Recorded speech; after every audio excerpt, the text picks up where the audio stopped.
आज यहां रांची के टाना भगत इस इंडोर स्टेडियम में आज 13 मई का ऐतिहासिक दिन और हजारों की संख्या में माध्यमिक शिक्षक की बहाली के इस कार्यक्रम में, नियुक्ति पत्र वितरण कार्यक्रम में हमारे साथ उपस्थित हमारे सहयोगी मंत्रिमंडल में हमारे साथ काम कर रहे आदरणीय आलमगीर आलम साहब, हमारे मंत्रिमंडल सहयोगी सत्यानंद भोक्ता जी, यहां उपस्थित राज्य के मुख्य सचिव सुखदेव सिंह जी, यहां उपस्थित सरकार के सभी वरीय पदाधिकारीगण, विभाग के सभी पदाधिकारीगण और विशेषकर आज यहां नवनियुक्त हुए आप सभी शिक्षकगण और उनके अभिभावकगण, आज के इस ऐतिहासिक दिन के लिए आप सबको मैं ढेर सारी शुभकामनाएं देते हुए अपनी ओर से जोहार करता हूं।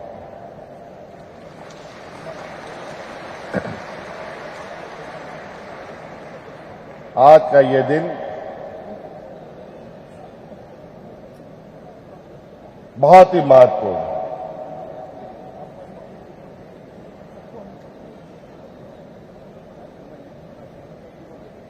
इतने बड़े समूह में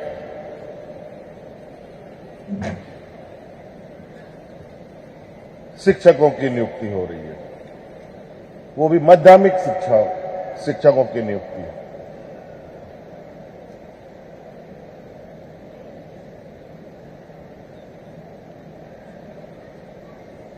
मुख्य सचिव जी ने पहले ही कहा, ये सिर्फ नियुक्ति नहीं है बल्कि एक जिम्मेवारी भी है। बहुत सारे काम सरकार करती है, लेकिन कुछ काम ऐसे होते हैं जिसका महत्व बिल्कुल ही अलग होता है।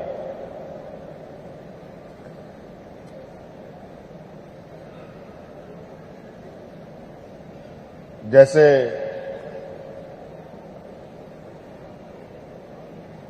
कोई मरीज के लिए एक डॉक्टर भगवान के समान होता है, वैसे ही हमारे नौनिहाल, हमारे बच्चों के लिए उनके शिक्षक भी एक भगवान के समान होते हैं।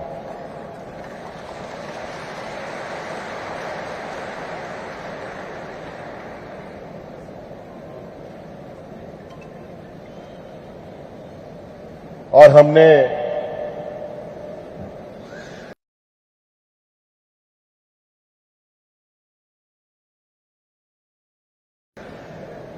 झारखंड के संदर्भ में कुछ महत्वपूर्ण विषय को लेकर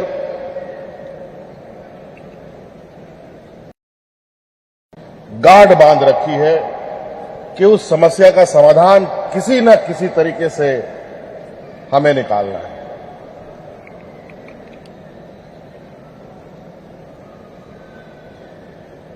क्योंकि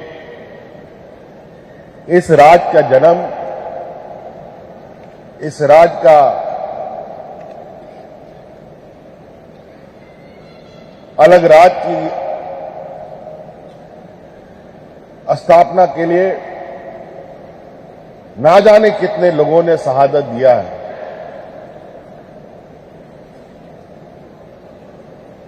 इस क्षेत्र के मूलवासी आदिवासियों के लिए यहां पर अनेक संघर्ष हुए हैं।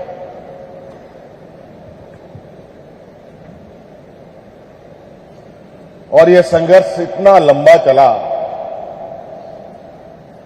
कि अंततः उस संघर्ष के माध्यम से ये नया राज का सृजन होता है।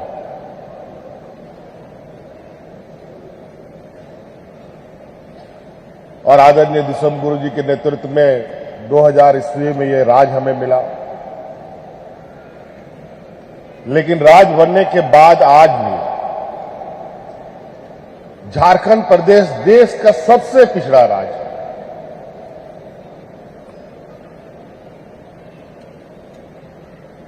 ये बात बोलने में इतनी तकलीफ होती है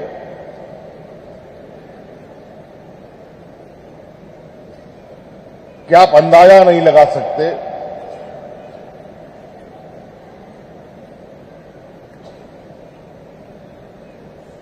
कि झारखंड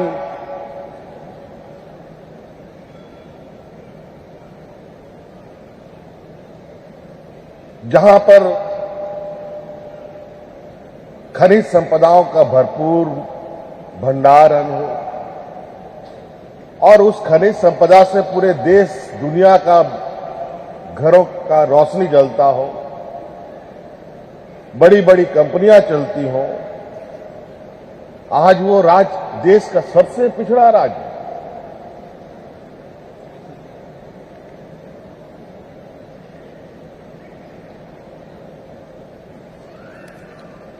और पिछड़ा राज्य के साथ साथ इस राज्य को मजदूरों का भी राज माना जाता है।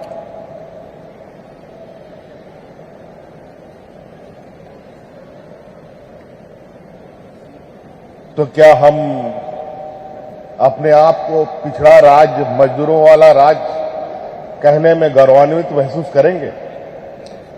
मैं नहीं कर सकता। इसको लेकर हमने आने वाली पीढ़ी को मानसिक रूप से, आर्थिक रूप से, सामाजिक रूप से, बौद्धिक रूप से कैसे वो संपन्न हो, इसका संकल्प किया है। इस क्रम में हमने कई निर्णय लिए हैं। आज शिक्षा के क्षेत्र में सबसे बड़ी बहाली यहां देखने को मिल रही है। ऐसे कई नियुक्तियां विगत हम लोगों ने कई झंझावतों के बाद भी, कई मुसीबतों के से जूझने के बावजूद भी अपने कदमों को हम लोगों ने रुकने नहीं दिया। आप सब तो गवाह है कि सरकार बनते ही कोरोना जैसा महामारी पूरे दुनिया में फैला और कोरोना में जो हुज्जतें हमारे राज्य में हुई वो भी किसी से छुपा नहीं है।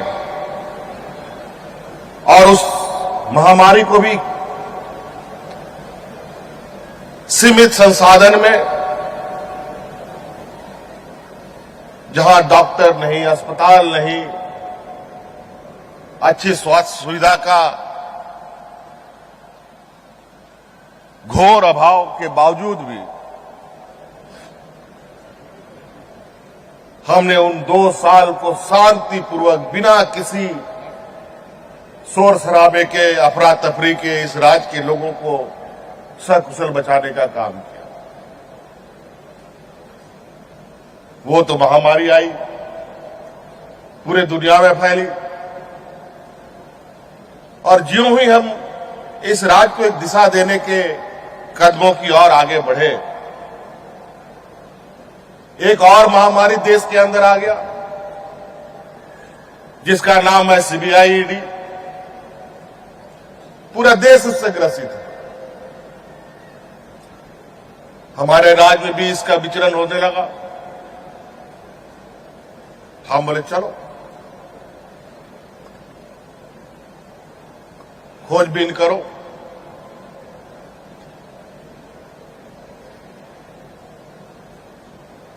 फिर भी इन झंझावतों के बाद भी हम लोगों ने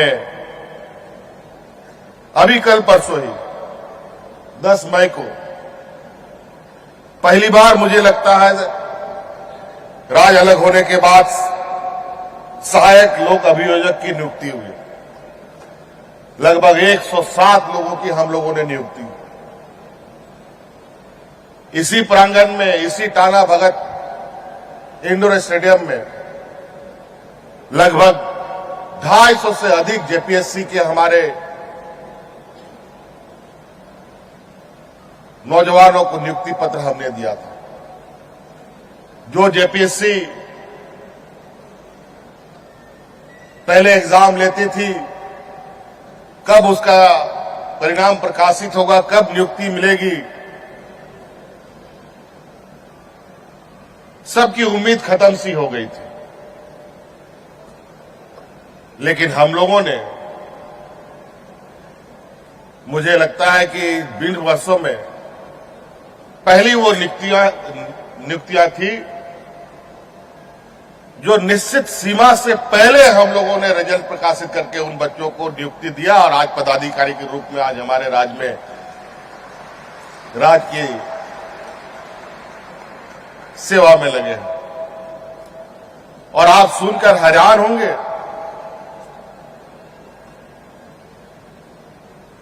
कि उस जेपीएससी में जो बीडीओ बना, कोई सीईओ बना, कोई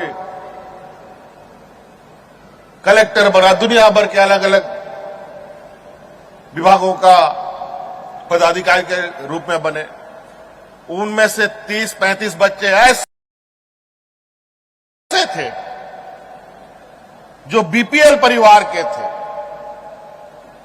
जिसका घर सरकार के अनाज से चलता था,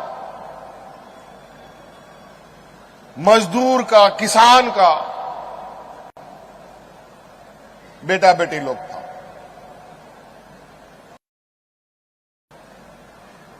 निश्चित रूप से ऐसी खबर सुनने के बाद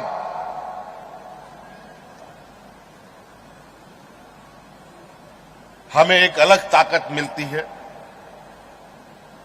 और सर्व गौरव से ऊंचा होने लगता है। उसी प्रकार राज अलग होने के बाद पहली बार आज नई नई तकनीक हर क्षेत्र में आ रही है। खेती बाड़ी के क्षेत्र में भी कई तकनीकों के साथ खेती बाड़ी की जाती है। पहली बार कृषि पदाधिकारियों की नियुक्ति हुई, पशु चिकित्सक की भी नियुक्ति हम लोगों ने किया, चिकित्सा पदाधिकारी लगभग 450 लोगों का भी नियुक्ति हम लोगों ने किया। अभी हाल में ही नर्स का भी हम लोगों ने 15 अगस्त को, नवंबर को नियुक्ति दिया। लगभग 300 से अधिक नर्सों को हम लोगों ने नियुक्त किया। आयुष चिकित्सकों की नियुक्ति की लगभग 200 से अधिक।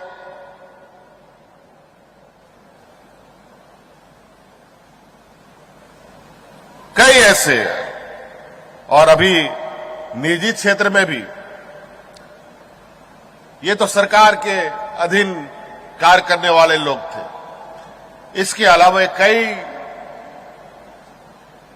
निजी क्षेत्रों में भी हम लोगों ने बच्चों को नियुक्ति पत्र दिया था, 10,000 से अधिक। ये तो आज हम लोग टाना भगत स्टेडियम में हम लोगों ने ये नियुक्ति पत्र बांटी। वो नियुक्ति पत्र तो हमें मोराबादी मैदान में बांटना पड़ा, इतनी बड़ी संख्या थी। और सुनकर आश्चर्य होगा, ऐसा नहीं है। अभी हमने उसका जो निजी क्षेत्र में जिनकी नियुक्ति हुई, उनका डाटाबेस भी हम लोगों ने बना रखा है कि उन बच्चों को भी हम आज अपने नजरों में रखते हैं कि वो और आगे बढ़ रहा है कि नहीं बढ़ रहा है। तो आपको सुनकर हैरानी होगी, वो बच्चे निजी क्षेत्रों में काम करते करते इतनी तेजी से आगे बढ़ रहे हैं कि आज उनमें से कई सैकड़ों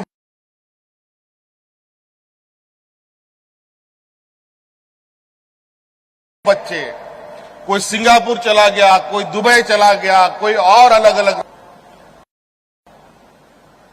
और अभी हम लोगों ने यहां पर लगभग 650 लोगों को नवंबर में ही सहायक अभियंता का नियुक्ति पत्र दिया है। हमने कहा पहले भी कई झंझावातों के बावजूद हम लोगों ने अपने पैर नहीं रोके, लेकिन बड़ा आश्चर्य की बात है अभी तक उनकी पोस्टिंग नहीं हुई। लेकिन मैं इस मंच से बता देना चाहता हूं उन सभी सहायक अभियंताओं को कि कल से आपकी पोस्टिंग हो जाएगी। जहां आपको जाना होगा आप तुरंत वहां जाकर के अपना पदभार संभाल लें। कई चीजें दिमागों से उतर भी जाता है और आज आप सभी शिक्षकगणों से यही मैं कहना चाहूंगा, ये मजदूरों का राज के रूप में ये राज जाना जा रहा है और आज जो शिक्षा का स्तर है, जहां लोग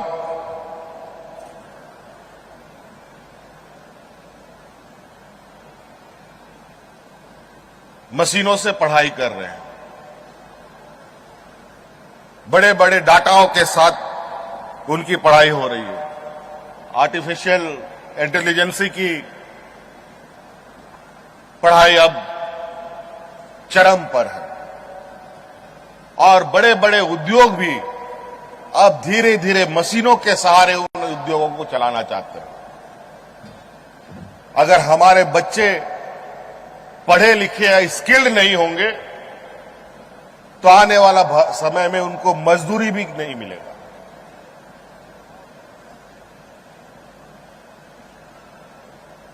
तो हम मजदूरी क्यों पैदा करें? हम होनहार विद्वान बच्चों को क्यों नहीं हम आगे बढ़ाएं?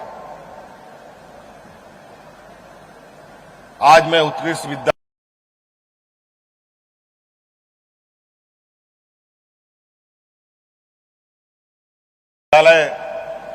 हमने प्रारंभ किया है।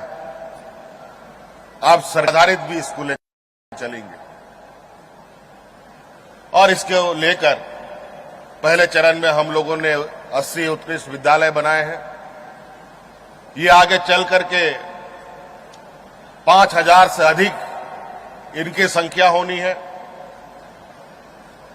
और जो पहले की व्यवस्था थी, 1-2 कमरे में 60, 70, 80, 100 बच्चे और मात्र एक शिक्षक, वही अंग्रेजी, वही हिंदी, वही भूगोल, वही संस्कृत, वही गणित पढ़ाएगा। ये कहीं ना कहीं पढ़ाई के नाम पर हम लोग बच्चों को शिक्षा नहीं बल्कि बच्चों को ठगने का काम किया जा रहा था। इसीलिए हम लोग बच्चों की संख्या के अनुपात में आने वाला समय में इस राज्य में शिक्षकों की पूरी तादाद भरेंगे ताकि यहां का जो शिक्षा का स्तर हो। अभी जो इस विभाग के सचिव हैं के रवि कुमार जी, ये जिस राज्य से आते हैं उनसे पूछिए उस राज्य में शिक्षा का स्तर क्या है।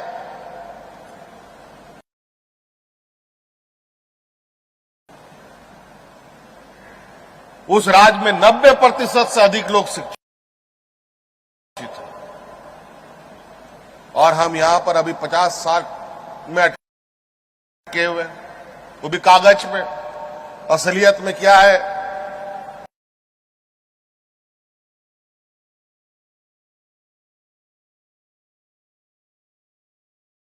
वो भी कभी कभी धोखा हो जाता है।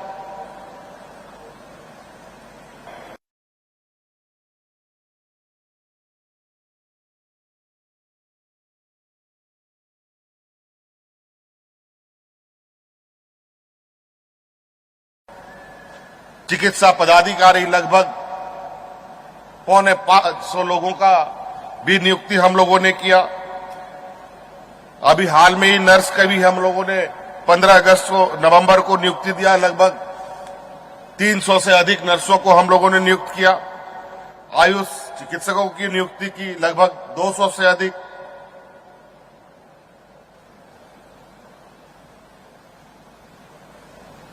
कई ऐसे और अभी निजी क्षेत्र में भी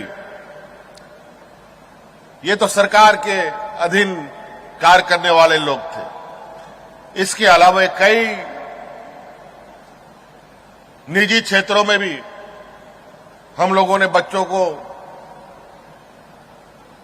नियुक्ति पत्र दिया था, 10,000 से अधिक। ये तो आज हम लोग टाना भगत स्टेडियम में हम लोगों ने ये नियुक्ति पत्र बांटी। वो नियुक्ति पत्र तो हमें मोराबादी मैदान में बांटना पड़ा, इतनी बड़ी संख्या थी। और सुनकर आश्चर्य होगा, ऐसा नहीं है। अभी हमने उसका जो निजी क्षेत्र में जिनकी नियुक्ति हुई उनका डाटाबेस भी हम लोगों ने बना रखा है कि उन बच्चों को भी हम आज अपने नजरों में रखते हैं कि वो और आगे बढ़ रहा है कि नहीं बढ़ रहा है। तो आपको सुनकर हैरानी होगी, वो बच्चे निजी क्षेत्रों में काम करते करते इतनी तेजी से आगे बढ़ रहे हैं कि आज उनमें से कई सैकड़ों बच्चे, कोई सिंगापुर चला गया, कोई दुबई चला गया, कोई और अलग अलग। और अभी हम लोगों ने यहां पर लगभग 650 लोगों को नवंबर में ही सहायक अभियंता का नियुक्ति पत्र दिया है। हमने कहा पहले भी, कई झंझावातों के बावजूद हम लोगों ने अपने पैर नहीं रोके। लेकिन बड़ा आश्चर्य की बात है, अभी तक उनकी पोस्टिंग नहीं हुई। लेकिन मैं इस मंच से बता देना चाहता हूं उन सभी सहायक अभियंताओं को कि कल से आपकी पोस्टिंग हो जाएगी। जहां आपको जाना होगा आप तुरंत वहां जाकर के अपना पदभार संभाल लें। कई चीजें दिमागों से उतर भी जाता है। और आज आप सभी शिक्षकगणों से यही मैं कहना चाहूंगा, ये मजदूरों का राज के रूप में ये राज जाना जा रहा है। और आज जो शिक्षा का स्तर है, जहां लोग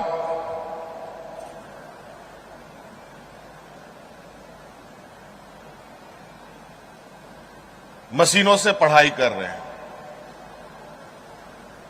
बड़े बड़े डाटाओं के साथ उनकी पढ़ाई हो रही है, आर्टिफिशियल इंटेलिजेंसी की पढ़ाई अब चरम पर है। और बड़े बड़े उद्योग भी अब धीरे धीरे मशीनों के सहारे उन उद्योगों को चलाना चाहते हैं। अगर हमारे बच्चे पढ़े लिखे या स्किल्ड नहीं होंगे तो आने वाला समय में उनको मजदूरी भी नहीं मिलेगा।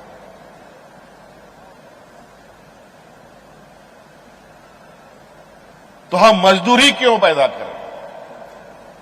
हम होनहार विद्वान बच्चों को क्यों नहीं हम आगे बढ़ाएं?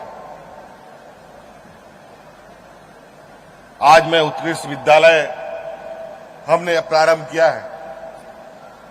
अब सरकारित भी स्कूलें चलेंगे और इसके लेकर पहले चरण में हम लोगों ने 80 उत्कृष्ट विद्यालय बनाए हैं। ये आगे चल करके 5,000 से अधिक इनकी संख्या होनी है।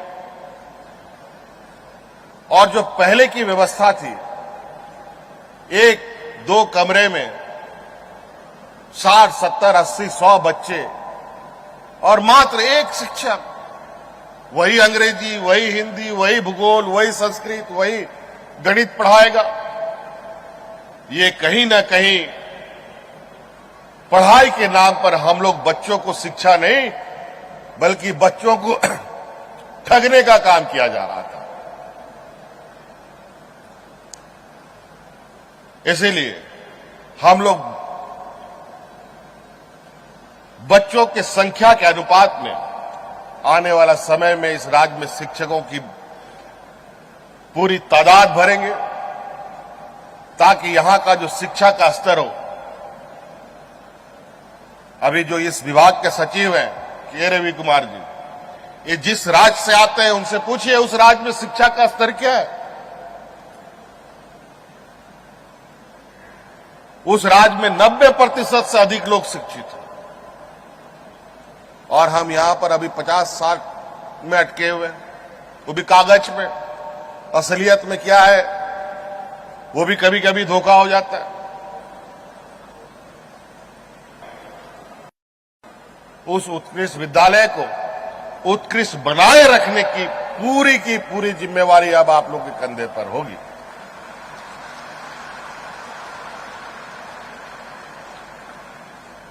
और मुझे बहुत अच्छा लगता है कि जो हमारे राज्य में जितने भी हमारे बच्चे फर्स्ट सेकंड थर्ड आते हैं, उन सभी बच्चों को क्रमशः 3 लाख और 2 लाख रुपए का आर्थिक सहायता हम देते थे। लेकिन अब हमने उन बच्चों को आर्थिक रूप से सहायता देने के साथ साथ मौजूदा स्थिति को मीट करने के लिए, आगे की पढ़ाई के बराबर में खड़े होने के लिए, उनके लिए पैसे आड़े ना आए, इसके लिए कई निर्णय लिए। चाहे वो बच्चा इंजीनियरिंग, मेडिकल, पत्रकारिता, कोई भी क्षेत्र में पढ़ना चाहेगा, उसका पूरा का पूरा खर्च का जिम्मेवारी सरकार उठाएगी। और तो नौकरी पाने के लिए या अच्छे कॉलेज में दाखिला लेने के लिए जो बच्चे ट्यूशन लेते हैं, कोचिंग करते हैं, उन कोचिंगों का भी खर्चा राज्य सरकार देगी। ये भी कानून हमने बनाया। और तो हम लोगों ने गुरुजी क्रेडिट कार्ड प्रारंभ किया है। उसके माध्यम से कितना लाख तक है? 25 लाख, 25 की 15 है, 15 लाख रुपए तक का न्यूनतम ब्याज पर, वो भी तुरंत नहीं। कोई भी बच्चा उस लोन को लेता है तो 5 साल का जो डिग्री होगा उसका 5 साल तक उसको सरकार को पैसे वापस नहीं करने हैं। 6ठा साल भी वापस नहीं करना है। 7वां साल जब आपको नौकरी लग जाएगा पूरी पढ़ाई के बाद, तब आप सरकार को धीरे धीरे वापस कर दीजिए। अब कहां सारी जिम्मेवारी तो सरकार ने ली। और झारखंड जैसा एक पिछड़ा राज्य है, मजदूर आधारित राज्य है, जहां देश में पहला ये राज्य है जो अपने यहां के आदिवासी, दलित, पिछड़े बच्चों को विदेश में पढ़ने के लिए 100% स्कॉलरशिप देकर के भेज रहा है।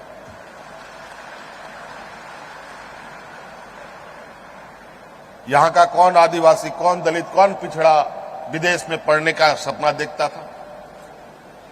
अब सपना भी नहीं, सपने साकार भी हो रहे हैं। और बहुत खुशी होती है। पहले बैच जो गई है उससे कुछ बच्चे वापस आए, लेकिन कुछ बच्चों को तो वहीं पर नौकरी मिल गया।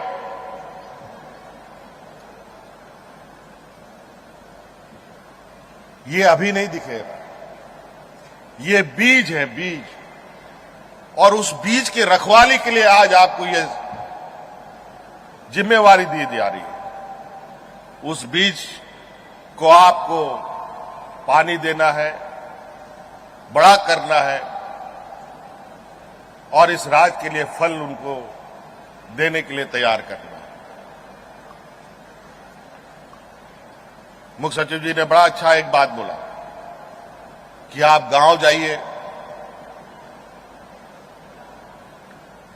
बच्चे के साथ उनके अभिभावकों से भी मिलिए। मैं तो चाहूंगा कि जो प्रबंधन समिति है स्कूल में जो होते हैं और शिक्षकगण हैं, सब लोग, आप लोग इस बात को सुनिश्चित करें कि 1 महीना 2 महीने या कोई भी एक शेड्यूल हो, उसमें जितने बच्चे स्कूल में पढ़ते हैं उन सभी बच्चों का पेरेंट्स मीटिंग डे का रखने का भी सुनिश्चित करें, ताकि बच्चे के बारे में उनके अभिभावकों को भी पता चले और अभिभावक भी शिक्षक को अपने बच्चे के विषय में बताएं। कम्युनिकेशन, एक दूसरे का संपर्क, आज हम लोग हर तरीके से अपने बच्चों को अपने पैरों पर खड़ा होने के लिए तौर तरीके और रास्ते बना रहे हैं।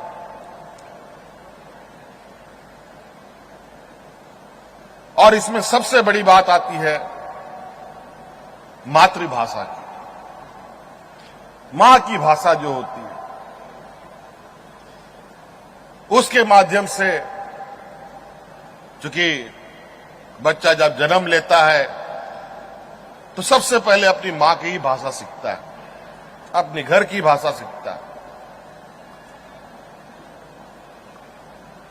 वो भी एक रास्ता है, जो भाषा उसको आती हो उस भाषा को ही हम उस जगह तक ले जाकर के रखें जहां उसका सफर जाता है, तो निश्चित रूप से उसकी जो शिक्षा ग्रहण करने की ताकत होगी वो दुगुने तिगुने स्पीड से करेगी। और आज इसीलिए हम लोगों ने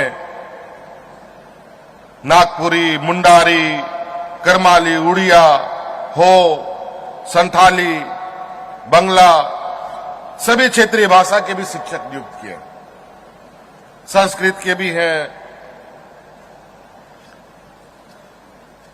उर्दू के भी हैं,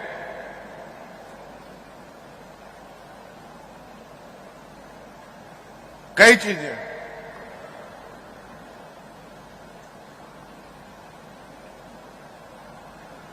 तो इसलिए मैं एक और बात आपसे कहना चाहूंगा, जो मैंने पहले भी कहा कि जो राज्य में अच्छा काम करता है उसके पीठ थपथपाने में मुझे कोई गुरेज नहीं होती, और उसको आगे बढ़ने में उसमें जो सहायता उसको चाहिए होता है उसको मैं हर हाल में उसको सहायता देने का मैं प्रयास करता हूं। इसलिए आप सब लोग किसी न किसी स्कूलों में जाएंगे और उन स्कूलों को और बच्चों को जो आज आपके, उसके बाद आपकी जिम्मेवारी में रहेंगे, आने वाला समय में हम सभी स्कूलों का ग्रेडिंग भी करेंगे, और जो ग्रेडिंग में अव्वल आएंगे, फर्स्ट, सेकंड, थर्ड आएंगे,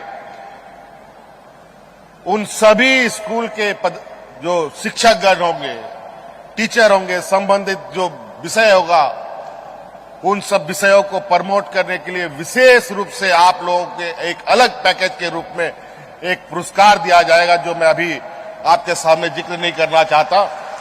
और ऐसा पुरस्कार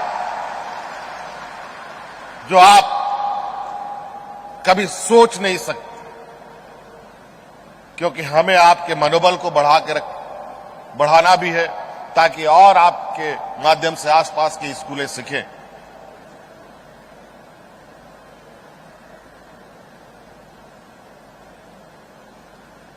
सरकारी व्यवस्था को लोग बहुत बदनाम करते हैं, बहुत सारे सवाल भी आते हैं। मेरा यह मानना है कि पांचों अंगुली एक बराबर नहीं है, तो कहीं ना कहीं कुछ उल्टे सीधे करने वाले लोग भी होते हैं। लेकिन मैं इस बात को कतई मानने के लिए तैयार नहीं होता हूं कि इतने बड़े समूह में सारे के सारे लोग उल्टे काम करते हैं। हमारा यह प्रयास है आज के दिन में भी ऐसे लोगों की तादाद बहुत अधिक नहीं है, बल्कि अच्छे काम करने वाले लोगों की तादाद अधिक है। अगर हम अपने कार्य प्रणाली में बदलाव ऐसे लाएं तो निश्चित रूप से जो उल्टे सीधे करने वाले लोग भी हैं वो भी आपके साथ खड़े हुए नजर आएंगे आने वाले समय में, और राज्य को बेहतर दिशा देने का काम कर सकते। तो इसलिए बहुत बहुत शुभकामनाएं। यहां आपके अभिभावकगण भी आए हैं, बच्चे उच्चे लोग भी आए हैं। आज खुशी का भी दिन है, लेकिन एक संकल्प लेने का भी दिन है, क्योंकि यह शिक्षा हमारे लिए एक रीढ़ का हड्डी साबित होगा। हमने अपने नौनिहालों को अच्छी शिक्षा, अच्छी तालीम दी, तो इस राज्य को, जो आज एक मजदूर आधारित राज्य से जाना जाता है, राज्य में वो क्षमता है बस उसको एक तराशने की आवश्यकता है। आज खेल के जगत में क्यों हमारे बच्चे देश और दुनिया में जा करके पूरा देश का परचम लहरा रहे हैं। आज महिला हॉकी में 6-6, 7-7 बच्चियां हमारे राज्य की होती है, क्योंकि राज्य बनने के बाद पहली बार खिलाड़ियों को उत्साहित करने के लिए, खेल को प्रोत्साहित करने के लिए सरकार ने संकल्प लिया है। आज उसके तहत हम लोगों ने कई खिलाड़ियों को सीधी नियुक्ति भी सरकार के अंदर में देकर सम्मान बढ़ाया है। कई पुरस्कार, करोड़ों पुरस्कार भी दिए हैं ताकि खेल की जगत में वो और आगे बढ़ सके। तो इसलिए अभी हर क्षेत्र में हमें काम करने की आवश्यकता है, लेकिन शिक्षा, स्वास्थ्य, ये सारे ऐसे विषय हैं जहां हमें बहुत उसकी नींव हमें मजबूत रखनी है। नींव मजबूत होगा तो फिर ऊपर कितना आंधी तूफान आप सब लोगों के लिए, ये तो अभी लगभग 3,500 शिक्षकों की नियुक्ति हुई है। ये नियुक्तियां अभी और लगातार कई नियुक्तियों के वैकेंसीज के लिए प्रक्रिया लगभग आखिरी चरण पर है। अभी और हजारों की संख्या में शिक्षकों की बहाली होगी। इसीलिए ये तो अभी लगता है कि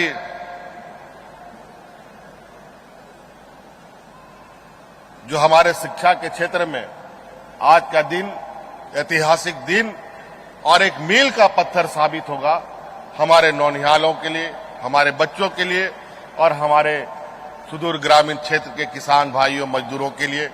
आपको उन सब के भविष्य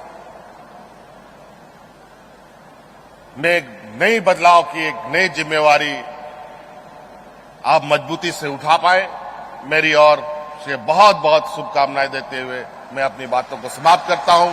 सबको जोहार।